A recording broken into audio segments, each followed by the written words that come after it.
The goal of this lock is to stretch the tendons at the top of the foot to the breaking point. The strongest tendons have a tensile force threshold of just over 400 pounds. Applying any more pressure than that can tear the tendons from their base or snap them in two. This move uses your opponent's arm as a lever working against him. The greater the torque on his shoulder, the greater the pain inflicted. And exceeding the joint's normal range of motion causes more than just pain. The soft tissue, muscles, and the bone can all be seriously damaged by this pressure. The higher you can lift your opponent in this move, the faster he'll hit the ground. It's not just your force working against him. His acceleration due to gravity can mean his head hits the ground with a 3,500-pound impact.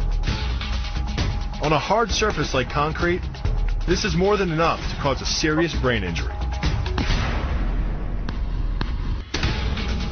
First, the opponent's arm works as a lever to optimize your control. Second, your own back serves as a pivot point for the throw. The strength and stability of your back allows you to throw a much heavier opponent than in a move that requires you to lift him. Unlike most kicks that land with the side, ball, or top of the foot, the gastrezing uses the heel to deliver the blow. This alignment of the heel, ankle, lower leg complex channels some 2,000 pounds of force into the opponent. More than enough to break a baseball bat.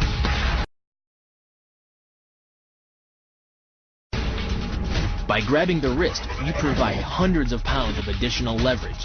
This reduces your opponent's ground weight by half and allows you to more easily knock your opponent off balance. The rotation of the hips then amplifies the power of the leg sweep.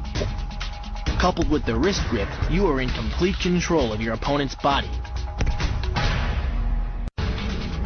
The calf crush works because of the ankle lock. Working in conjunction with your leg, it serves as a sort of high torque pinch point, imparting hundreds of pounds of force on the tibia and fibula. The tibia and fibula are some of the strongest bones in the human body, but creating this pinch point allows you to deliver enough force to easily break them, which leaves your opponent with two choices: tap out and admit defeat, or risk permanently losing the use of your leg. The key to the scissors takedown can be found in the move's name. Throwing your legs around either side of your opponent, one high on the torso, the other just in the crease of the knee, provides you with a lever on either side of his body. It's literally like a piece of paper between two blades of a scissor, only instead of slicing through paper, you're using a combination of potential and kinetic energy to cut through your opponent's center of gravity. The downward force exerted on his gi pulls your opponent across his tipping point. Along with your body weight, you generate enough instability in your opponent to drive his body to the mat, like a child tossing around a rag doll. Leaning back slightly and driving the knee up utilizes the full power of the thigh, and the foot accelerates up to 16 miles an hour in just 1/4 of a second. That's twice the acceleration speed of a Porsche. Coupled with the rotation of the hips, the kick can impart 450 pounds of force upon impact with the ribs. When executed perfectly, it's a motion similar to cracking a 2x4 with a sledgehammer.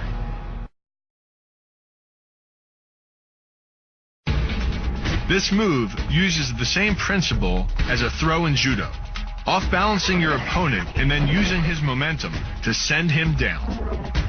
But it's much more aggressive. The sweep here is actually a strike to one of the most sensitive areas of the body, the Achilles tendon. Leading with the near arm, the first jab travels the shortest distance to the opponent, so what it lacks in force, it makes up for in speed. The second punch, utilizing both the twist of the shoulders and the forward momentum of the kick, can carry over 4 times as much impact. And just a few hundred pounds of force to the temple is enough to cause a knockout. It's aimed at the largest gland in the human body, the liver.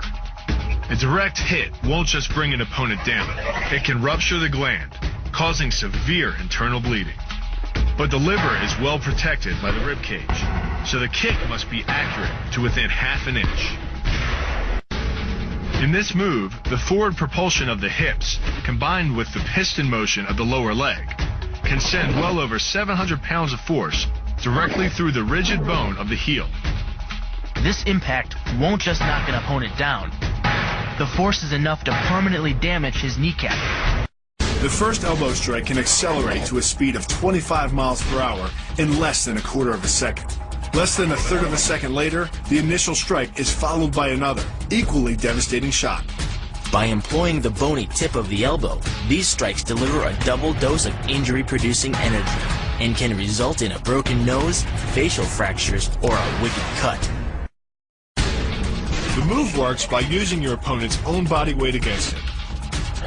The first strike can land at speeds greater than 20 miles per hour and can stun your opponent with the same injury-producing energy as dropping a bowling ball from over 11 feet onto his torso. By using his arm as a lever in conjunction with the leg sweep, you drive your opponent to the ground. Once he is on the ground, you follow up with a devastating strike to his face. The secret to the move is wrist control. By rotating your opponent's wrist to the maximum extent of its range of motion, the bones of the wrist lock against the bones of the forearm and make it impossible to bring the strong muscles of the upper arm to bear. Then, you can pull your opponent off balance and into a potent knee strike. The combined force of the knee strike and your opponent's forward momentum can be as much as 2,000 pounds, enough to dent sheet metal. The tornado kick is a study in controlled chaos. A quick spin confuses your opponent.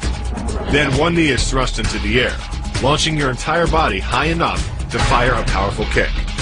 The momentum generated by your body weight rotating freely, combined with a powerful hip thrust, creates a devastating blow of over 700 pounds of force upon impact. More than enough to permanently damage the hyaline cartilage that protects the larynx and spinal cord.